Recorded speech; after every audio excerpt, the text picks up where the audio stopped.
আজকে বাজার যায় মাছ নিয়ে এসো তো। কি মাছ? কাল বাদে পরশুদিন জামাই ষষ্ঠী, একদম শ্বশুর বাড়ি যায় না মাছ মাংস খাওয়া দাওয়া হবে?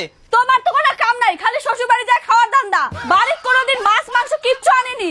হ্যাঁ, কত খাওয়ার ইচ্ছা মায়ের বাড়ি যাই খাইস। হে ইয়া কথা কয় কোনো লাভই নাই। চাকুচি কান।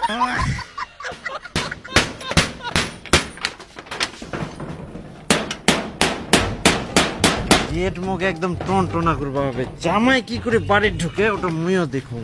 ডাক্তার বাবু বলছি কি, আমি তো প্রচুর মাংস খাই, আর একদিন পরে জামাই ষষ্ঠী, আরো খেতে হবে। আচ্ছা তো আমার দাঁতগুলো একটু চেক করেন তো ঠিকঠাক আছে কিনা।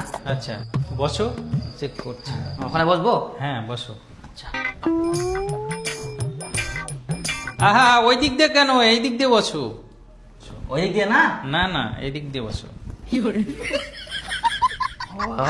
এখানে এই বসো। ব্যাপার। এখানে বসো। আমি বলছি বসার কোন দিক দিকে যাবো বসতে? পাটা মিলিয়ে দাও, পাটা মিলিয়ে দাও।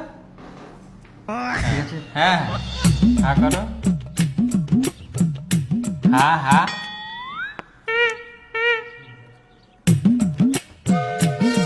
দাঁতগুলো দেখলাম সব ঠিকঠাকই আছে। জামাই ষষ্ঠীতে তুমি ইচ্ছা মতো মাংস খেতে পারবে। তাই মাংস খেতে পারবো? হ্যাঁ, তাহলে তো আমি জমিয়ে মাংস খাবো। এই যে এটা ধরো, একটা টুথপেস্ট আর একটা মলম দিলাম, লাগাবা, আরো দাঁত স্ট্রং হবে।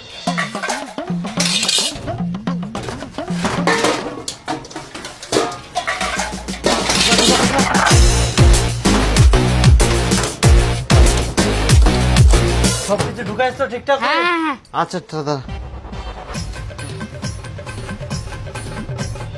আপনার লিভার ঠিকই আছে, সবকিছু খেতে পারবেন, কোনো সমস্যা নেই। হাঁস মুরগি খাসি সবকিছু খাওয়া যাবে ডাক্তার বাবু?